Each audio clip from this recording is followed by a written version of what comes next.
श्री शमसुद्दीन राय जी मंडल स्तर में सभी छोटे बड़े प्रभारीगण, मंडल के सभी जनपदों के हमारे प्रभारीगण, जिला अध्यक्षगण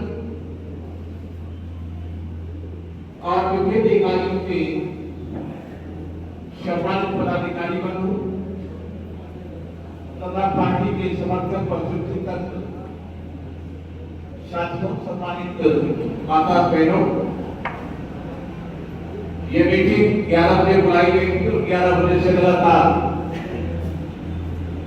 बैठक चल रही है। लगभग किस मकसद के लिए बुलाई गई है? 7 तारीख को जिम्मेवार साथियों की जो प्रदेश लेवल की बैठक बुलाई गई, आदरणीय बहन कुमारी माधवी जी ने कुछ हमारे व्यक्ति का पूरा आपको बताने का काम किया, लेकिन कुछ ऐसे साथी हैं जो 7 तारीख की बैठक में यहाँ मौजूद उस कार्यक्रम में मौजूद नहीं, इसलिए समझा गया कि पूरे मंडल के साथियों को बुला लिया जाए और बुला करके आपस में विचार विमर्श कर लिया जाए। केवल मंडल की बैठक से काम चलने वाला नहीं है। अब हमारे मंडल के प्रभारीगण, संबंधित जिले के जिला कमेटी के पदाधिकारी बंधु, ये सब विधानसभा वाल जाकर इस कार्यक्रम को सफल बनाने के लिए प्लानिंग बनाएंगे। कोशिश ये होनी चाहिए कि जो भी आप प्लानिंग करें, प्री प्लानिंग हो,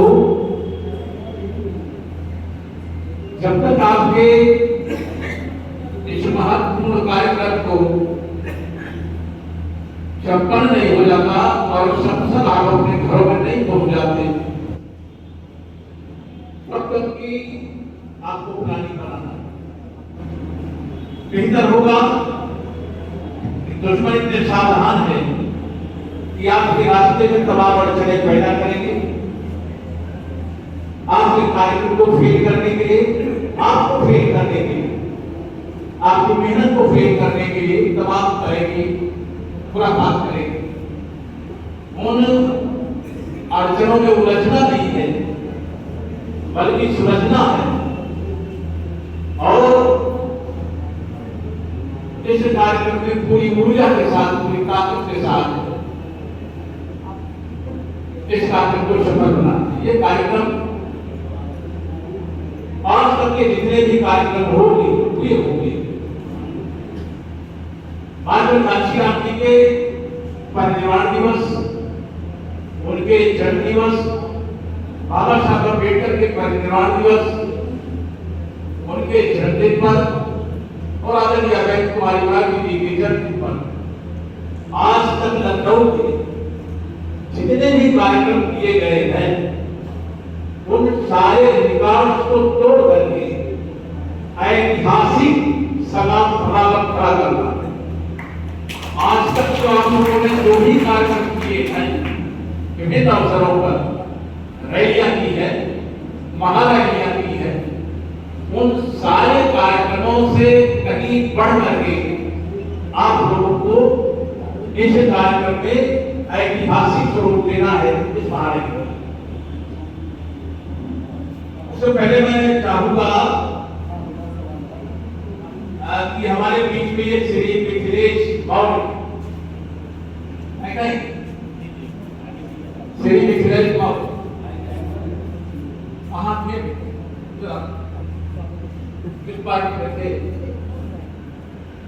किसी पार्टी में वोट देने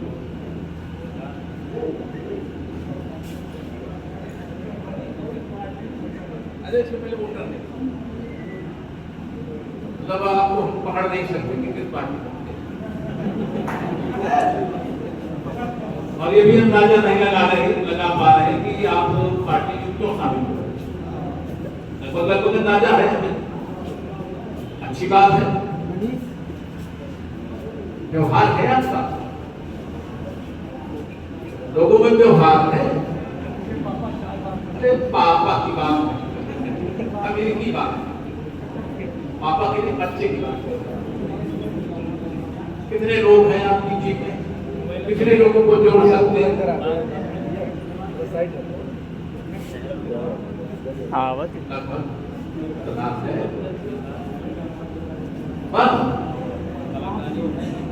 काम से जोड़िए, चाहे जापान से धीरे धीरे। बहुत अच्छा, ये नए साथी हैं और सरोजनी नगर विधानसभा का एक गांव है सकरा, सेक्टर भी है, सेक्टर मुख्यालय है, वहां के रहने वाले साथी और वहां के सेक्टर अध्यक्ष हमारे साथी और बहुत पुराने साथी श्री यगुरु दास जी, जिनकी प्रेरणा से आज की तारीख में ये बहुजन समाज पार्टी ज्वाइन करना चाहते हैं। मैंने अपने साथियों से सहमति ले ली है और उस सहमत के आधार पर श्री मिथिलेश बाबू ससम्मान बहुजन समाज पार्टी में शामिल करने की घोषणा के बाद पूरा धन से और पूरी ऊर्जा और जोश के साथ तमाम वे लोग जो भटके हुए हैं उन्हें समझा बुझा करके बहुजन समाज पार्टी ने शामिल कर आदरणीय बहने के हाथों को मजबूत करें। बहुत बधाई।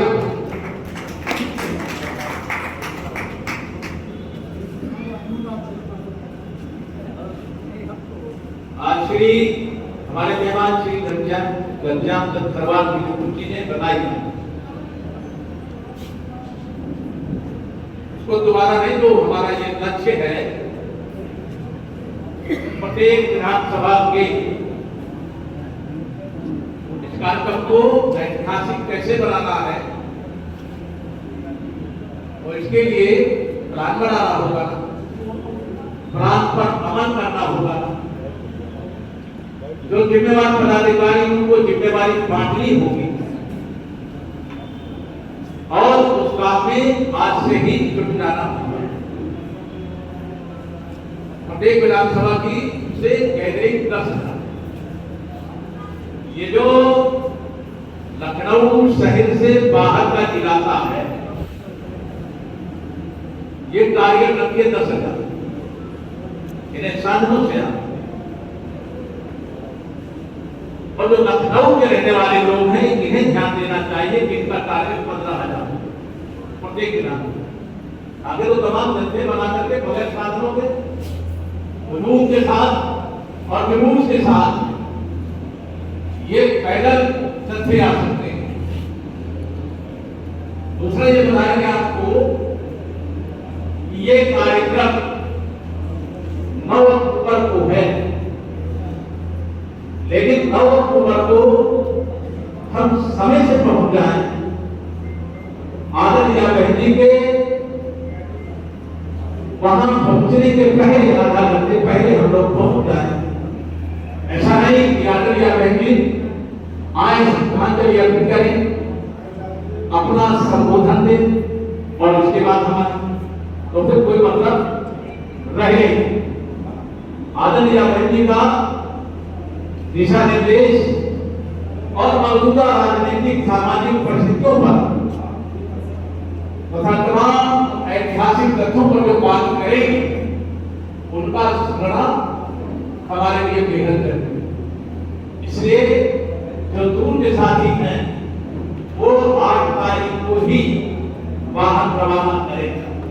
देर रात तक लखनऊ आज लखनऊ में पार्टी की व्यवस्था है, क्योंकि लखनऊ में चारों तरफ से लोग आएंगे ना, कोई रायबरेली रोड से आएगा, कोई बाराबंकी की तरफ से आएगा, कोई कानपुर की रोड से आएगा, कोई कहीं से आएगा। उस लिहाज से पार्किंग की व्यवस्थाएं की गई है। कहीं ऐसा ना हो कि जो आपके वाहन हैं उन पार्किंग स्थलों के अंदर रुक सके, दूसरे लोग अपने वाहन खड़े कर। इसलिए प्रत्येक वाहन, जितने भी वाहन आएंगे, जैसे प्रत्येक विधानसभा का जो लक्ष्य निश्चित किया गया, तो प्रत्येक सेक्टर में एक बस लगानी। पूरी बूथों का सेक्टर है, प्रत्येक सेक्टर में जितने बड़े बूथ हैं, तो सेक्टर के पदाधिकारी उन पूरे बूथों के पदाधिकारियों को आना है, और अकेले अकेले नहीं आना। एक बस में कितने लोग आ जाएंगे? 40 से 50। जो मिनी बस होती है उसमें कितने आएंगे? और जो बड़ी बस होती है उसमें कितने आएंगे? तो जो बड़ी वाली बस करेंगे एक विधानसभा के लिए, तो कम से कम 250 बस होनी चाहिए। कितनी? एक विधानसभा के लिए जल्दी बुक करिए, स्थान निश्चित करिए कहाँ लगाएंगे, और यदि 250 बसें नहीं लगा सकते, तो फिर इसको लक्ष्य को पूरा करने के लिए हम 4 पहिया वाहन, हर पूरी बूथ में 4 पहिया दी जाती गाड़ी, रेल वाला ठीक ठाक रहेगी। जो भी गाड़ी मिल जाए उसको लगाइए, कम से कम 8 लाख रुपया है, 8 लाख रुपया ही जाएंगे एक गाड़ी नहीं आ सकती।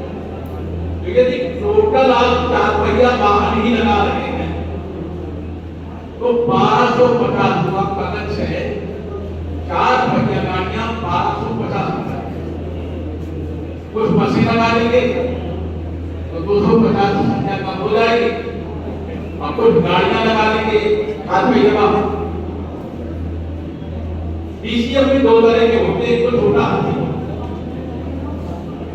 एक तो छोटा हाथी बोलते हैं। अगर ये लगाते तो 500 लगाना पड़ेगा, और यदि डीसीएम बड़ा वाला लगाते हैं तो ये, क्योंकि जितने बस में लोग आ जाते हैं उतने डीसीएम में भी लोग आ जाते हैं, तो 250 लगाना।